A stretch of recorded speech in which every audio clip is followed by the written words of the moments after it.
සුබ දවසක් ඔයාලට. අද මම හදන්න යන්නේ ඉක්මනටම ගෙදර ඉඳන් හදා ගන්න පුළුවන් රයිස් එකක්. ඉතින් අපි ඉස්සර වෙලාම බත තියාගමු.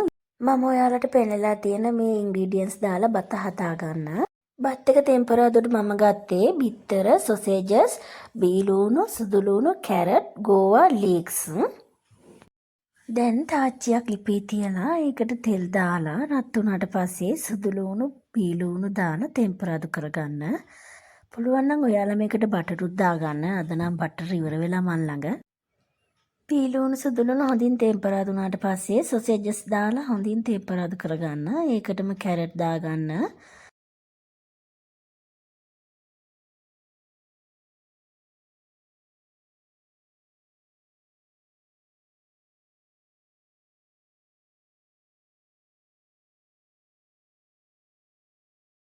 මම නම් ගෝවත් පොඩ්ඩක් විතර දාගත්තා. ඔයාලත් කැමති නම් දාගන්න. දැන් මේකට බිත්තර දාලා හොඳින් කවලම් කරගන්න.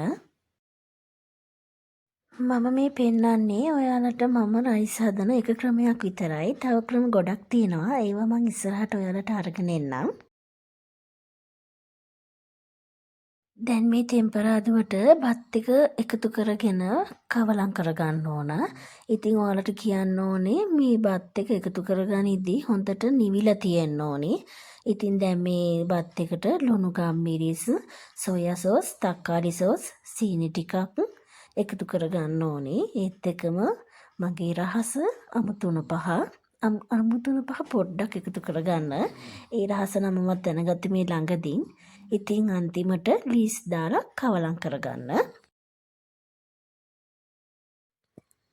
මේ වෙලාවේ නම් අපේ බබාලට ලොකු බඩගින්නක් ඇවිල්ලා තියෙන්නේ. ඉතින් චිකන් ඩෙවල් එකක් තමයි මම දැන් හදන්න යන්නේ. මම ඉතින් මගේ හිතේ මිම්මට මගේ හිතේ තිබුණු විදිහට ඉක්මනටම චිකන් ඩෙවල් එකක් හදලා බබාලට දුන්නා.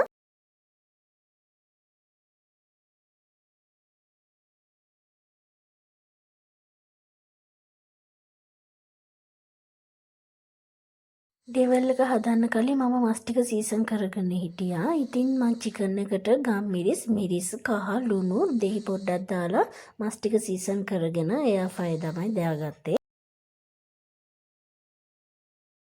මේ වෙලාව වෙනකොට නම් මස් ටික හොඳටම බැදිලායි තිබුණේ. චිකන් ඩෙවල් එක හදාන්න නම් මම විශේෂ දෙයක් කරේ නෑ. මම ගත්තේ ලුණු, සුදු ලුණු, තක්කාලි, අමිරිස්, කරපිංචා රාම්පේ අරගත්තා. දැන් ෆෑන් එකක් ලිපේ තියාගන්න. බීලුණු සුදුලුණු ටෙම්පරාදු වෙන්න දාගන්න. ඒකට මම චිකන් ටිකක් දාගෙන ලුණු ගම්මිරිස්, සීනි, සෝයා සෝස්, තක්කාලි සෝස්, කෑලි මිරිස් දාගත්තා. ඒ විදිහට තමයි අපේ බබාලා ආස කන්න. අනිත් එක මේ ලුණු අමු බාගෙට අමු වෙනගේ කන්න කැමති නැහැ. ඒ හින්දායි මම මේ ගොඩක්ම ලුණු ටෙම්පරාදු කරගන්නේ. එතකොට බබාලා කන්න ආසයි ගොඩක්ම.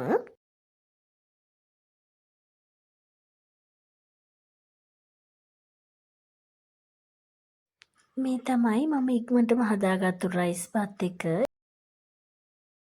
ඉතින් මං අදට ගිහින් එන්නම්. මගේ වීඩියෝස් බලනවට ඔයාලට ගොඩක් ස්තුතියි.